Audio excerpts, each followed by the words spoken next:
January 8th, 1997, 6:23 a.m., Pittsburgh, Pennsylvania. 6 men crawled through a tunnel beneath the oldest prison in America. They had spent months digging through mud and clay with wooden sticks. Above them, 3 meters of concrete and stone. Behind them, a century of failed escape attempts. By 7:30 a.m., they were outside. By 10 a.m., when guards finally counted the inmates, the 6 men were already 200 kilometers away. The prison was called The Wall. 123 years of operation. Not a single successful escape. Until that morning. How do you break out of a prison that no one has ever broken out of? How do you dig a tunnel through mud so thick it swallows your tools? And how do you keep 6 men silent when one mistake means solitary confinement for the rest of your life? Western Penitentiary opened its doors in 1882. At the time, it was considered one of the most modern correctional facilities in the world. The architects designed it with a noble purpose: reform, rehabilitation. Give criminals a chance to become better men. 100 years later, that dream was dead. By the 1990s, Western Penitentiary had become what inmates called it, the Wall, a hellish place, overcrowded, violent. Men stabbed each other over cigarettes, over insults, over nothing at all. Some died in the yard, some died in their cells. The guards couldn't stop it. Maybe they didn't want to.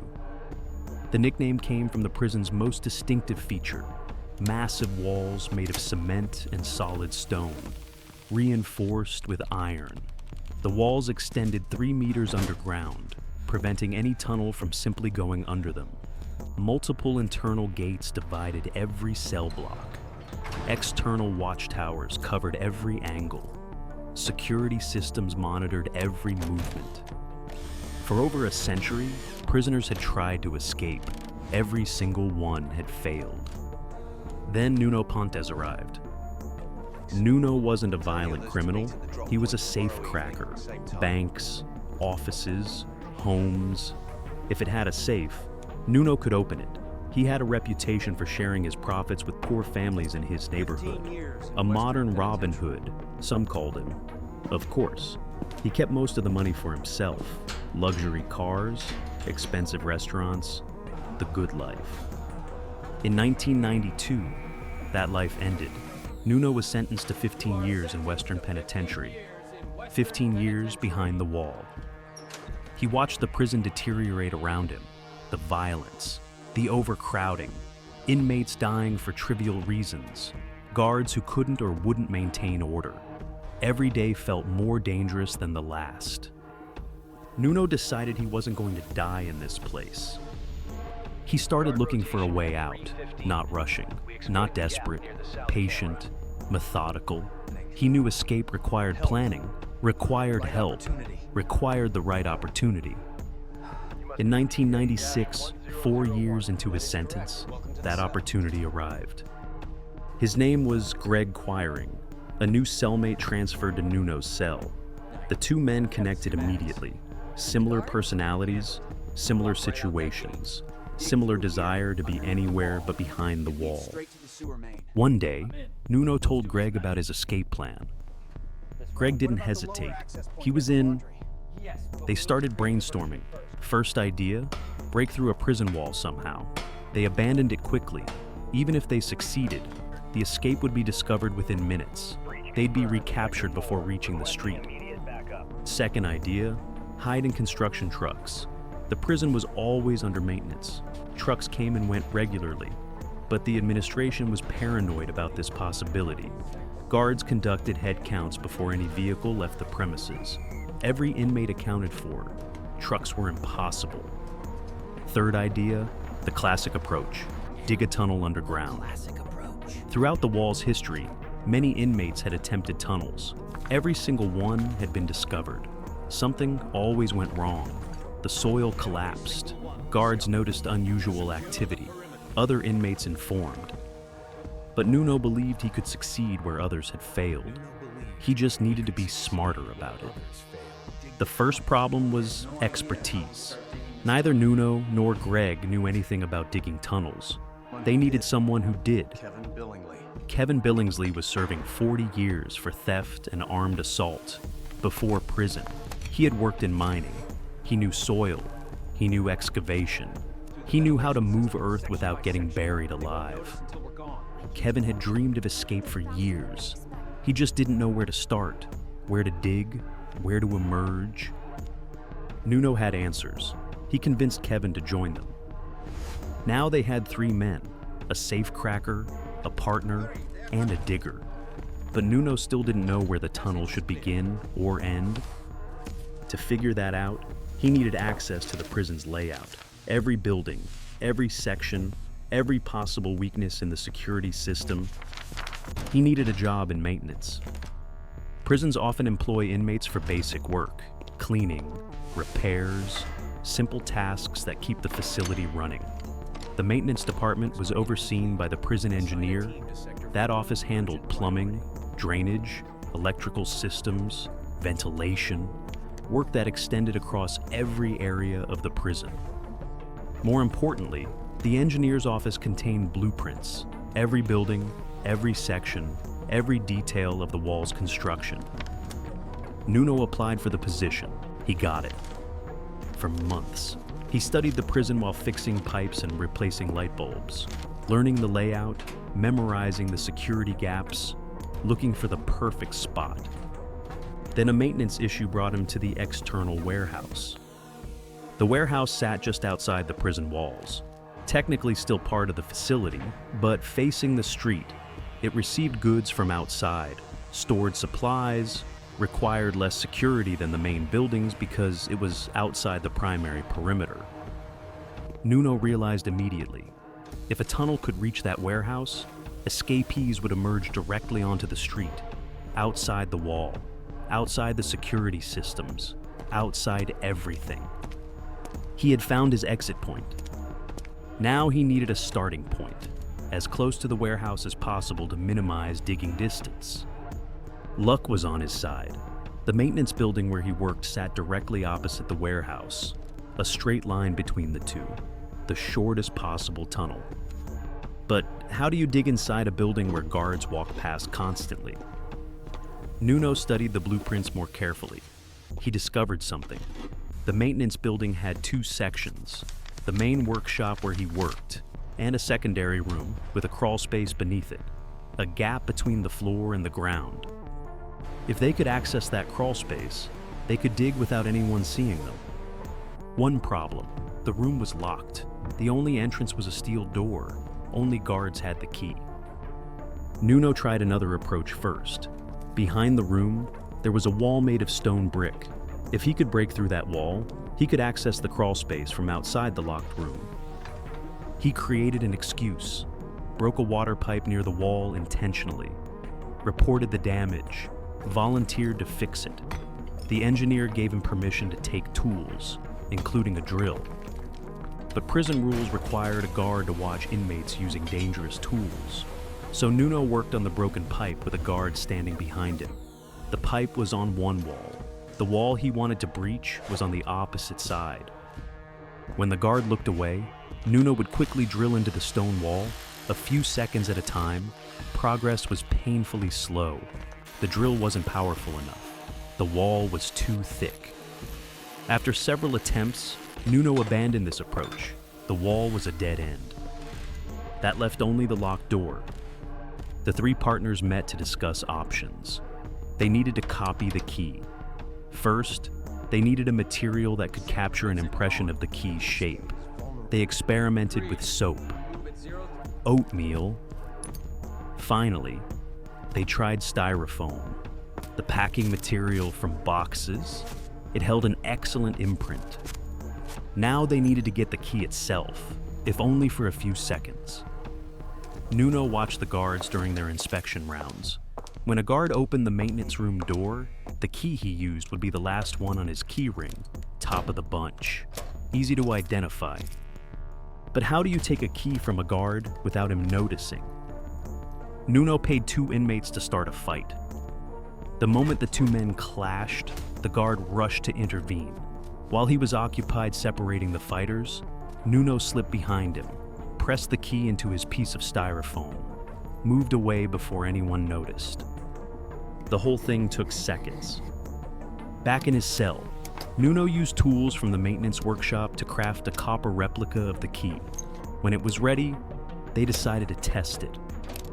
The test had to happen during outdoor recreation time. Limited window, guards everywhere. One of the watchtowers overlooked the door. If the guard looked in their direction at the wrong moment, everything was over. Nuno and Greg approached the door. Greg watched for guards while Nuno inserted the key into the lock. He turned it. The key broke. Snapped inside the lock. Too thin, too weak. The broken piece was stuck inside, visible to anyone who looked closely. Panic. If they left the broken key in the lock, guards would find it during inspection. Emergency lockdown, investigation, their plan exposed before it even began. Nuno sprinted to the maintenance workshop. He had copied the keys to the workshop and its tool cabinets weeks earlier. He grabbed pliers, sprinted back to the door. Greg kept watch while Nuno worked frantically to extract the broken piece. Seconds felt like hours. Any moment, a guard could appear. He got it out. Miraculously, no one had seen them. They regrouped. The key idea was still viable. They just needed to make a stronger version. Days later, the new key was ready. This time, when Nuno turned it, the lock clicked open.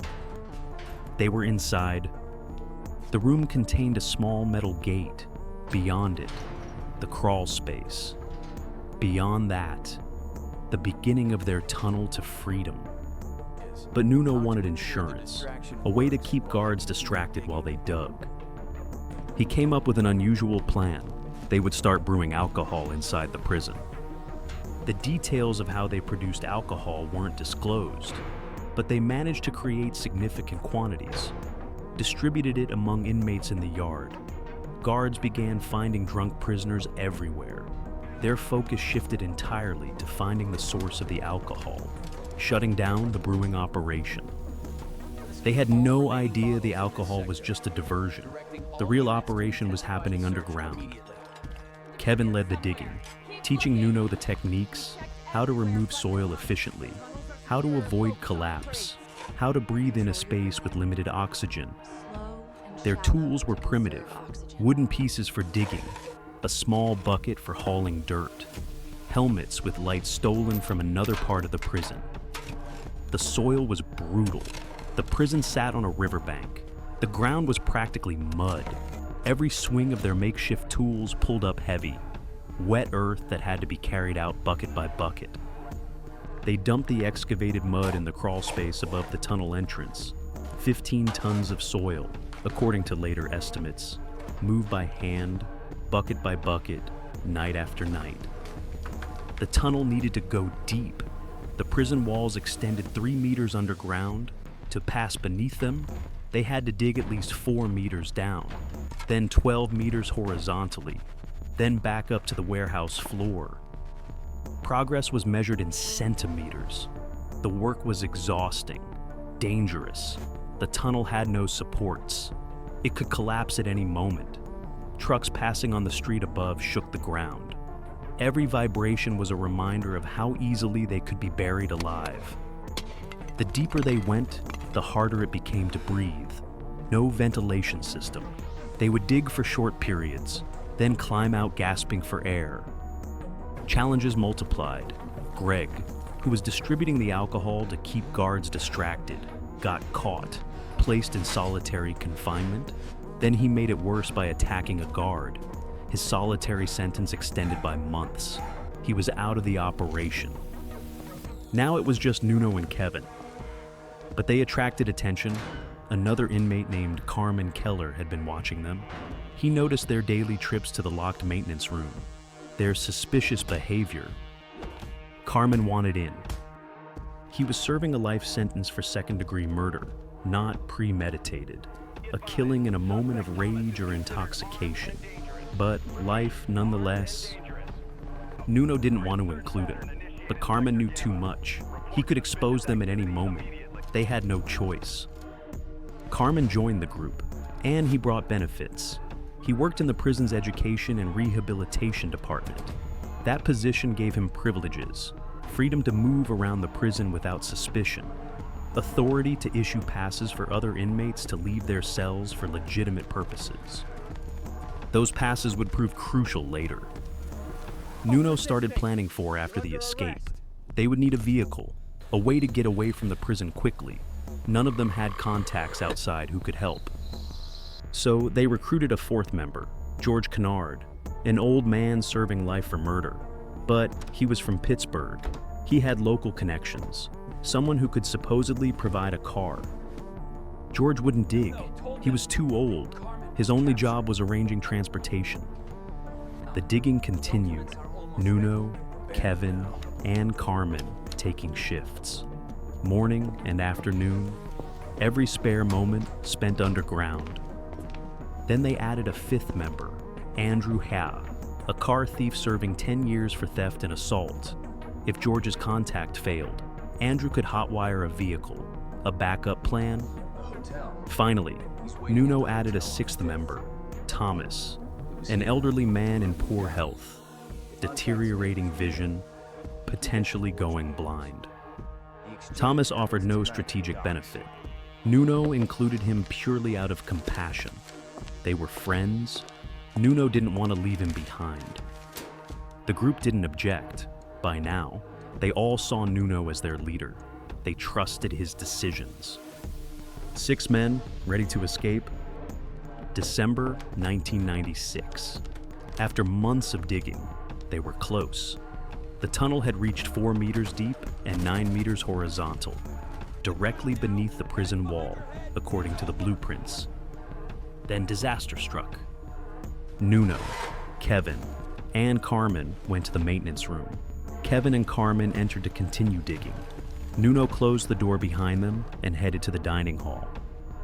While he was eating, the prison alarms went off. An inmate had stabbed 2 guards. Emergency protocol. All prisoners ordered back to their cells immediately. Head count, search. Kevin and Carmen were locked in the maintenance room, underground, in the tunnel. If guards discovered them missing during the count, everything was over. Months of work, years of planning, destroyed. Nuno had to think fast. He was standing in line to return to his dormitory. Guards everywhere, surveillance everywhere.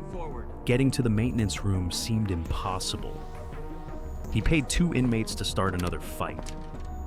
While the guard was distracted breaking it up, Nuno slipped away from the line, sprinted through the prison, reached the maintenance room, unlocked the door, rushed to the crawl space. Kevin and Carmen had heard the alarms. They knew something was wrong. They were already climbing out of the tunnel when Nuno reached them. He told them they had to move, now. The 3 men fled the area. Each returned to their cells separately. Different routes, different timing. No guards saw them. Miraculously, they had survived. That incident changed everything. The bond between them strengthened. Their motivation intensified. Nuno had risked his own freedom to save them. That kind of loyalty inspired absolute trust. They dug faster. By early January 1997, the tunnel was complete, 4 meters deep, 12 meters horizontal. All that remained was digging upward to reach the warehouse floor. This was the most dangerous part, digging above yourself, soil falling on your head. One wrong move and you're buried. No one wanted to do it. Nuno volunteered. He had led them this far. He would finish it. He struck at the mud and clay above him. It fell around him, threatening to bury him with every swing.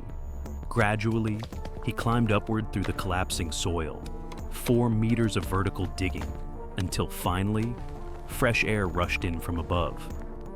But one barrier remained, the warehouse floor, reinforced steel and concrete. Nuno retrieved heavy-duty tools from the maintenance workshop, a large drill, a hydraulic jack, an electric saw for cutting steel. They drilled holes throughout the concrete, weakened the structure, then positioned the hydraulic jack against the floor and pressed. The concrete crumbled. The steel reinforcement bars remained. The electric saw cut through them. The exit was open. They had done it. A tunnel from inside the wall to outside it. The first successful tunnel in 123 years. But they had to wait. The hole was ready. They were not. Escaping at night was impossible. Evening roll calls, locked cells, guards at every door. They would go in the morning. The night of January 7th, 1997, 6 men in their cells, unable to sleep, knowing that in a few hours, they would either be free or facing decades in solitary confinement. The following morning, January 8th, 1997.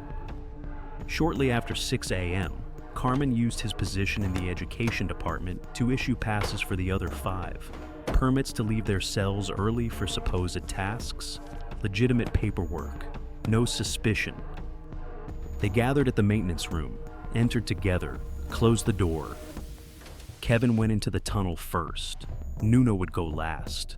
The elderly members and Andrew, the car thief, were positioned in the middle. They had never been inside the tunnel. They would need help navigating. The passage was difficult, crawling through mud in near total darkness. Thomas, with his failing vision, struggled the most. They had to assist him constantly. But they made it through. One by one, they emerged in the warehouse, the mechanical room at the far end of the building, rarely used, away from workers and staff. They changed out of their prison uniforms into civilian clothes. At that time, Pennsylvania allowed inmates to keep personal clothing, a privilege that would prove essential. By 7:30 a.m., they were ready. One obstacle remained. The exit door faced the street, but a watchtower sat directly above it. A guard looking down would see them clearly. Nuno had prepared for this. He had stolen worker helmets from inside the prison. Each man put one on.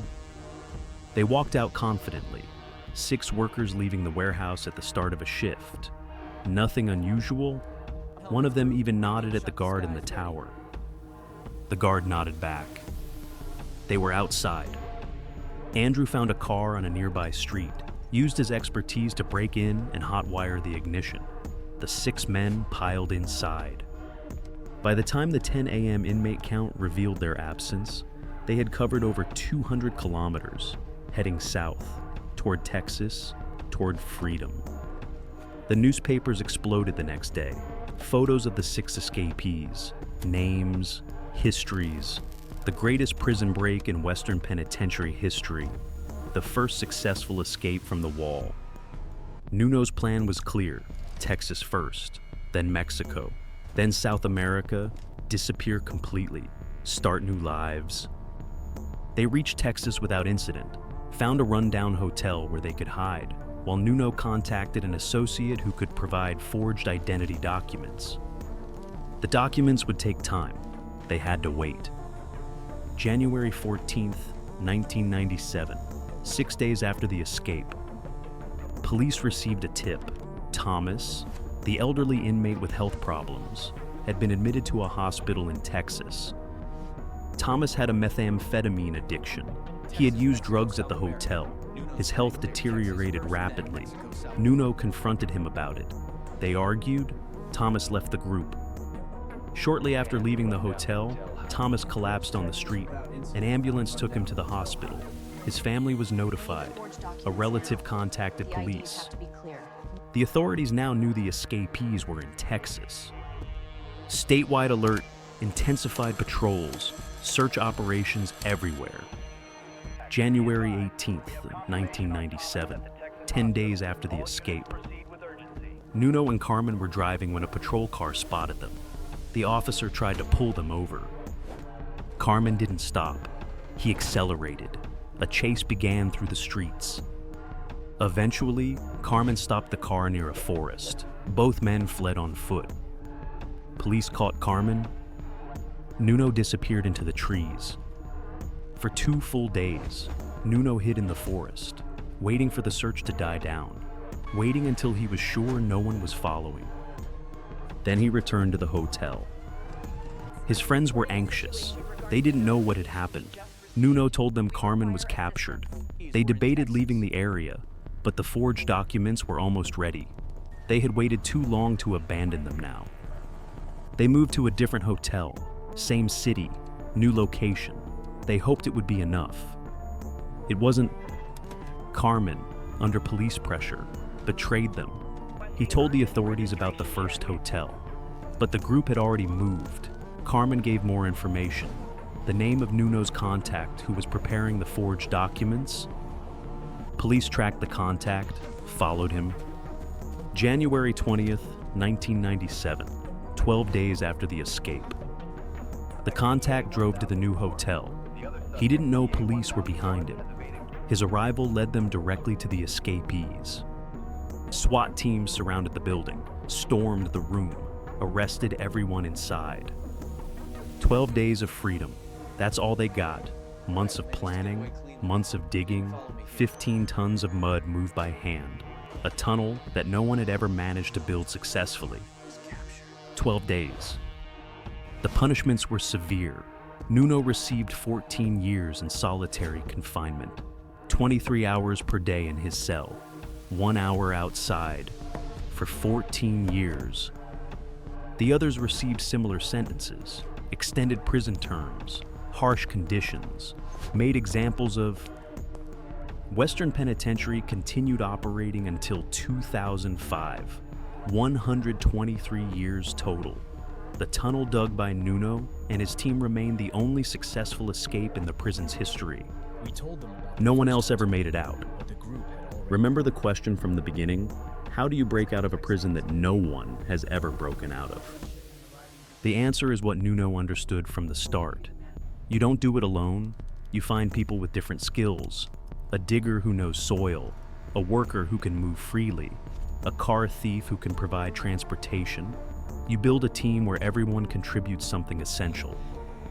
And you lead them, not by giving orders, but by being willing to do the hardest parts yourself, by risking your freedom to save theirs when everything goes wrong. Nuno Pontes, Kevin Billingsley, Carmen Keller, George Kennard, Andrew Ha, Thomas. 6 men who did what no one had done in 123 years. They broke through the wall. They just couldn't stay free. Some escapes are measured by how long you stay out. Others are measured by what you accomplish getting there. By that second measure, the Western Penitentiary escape of 1997 remains one of the greatest prison breaks in American history. A tunnel dug with wooden sticks, through 15 tons of mud, beneath walls that went 3 meters underground, using a key copied onto Styrofoam. The wall stood for 123 years. It only took 6 men with spoons and determination to prove it wasn't unbreakable after all. And that brings us to the end of our story. If you like it, do not forget to like and subscribe and activate the bell button so that you can receive new videos.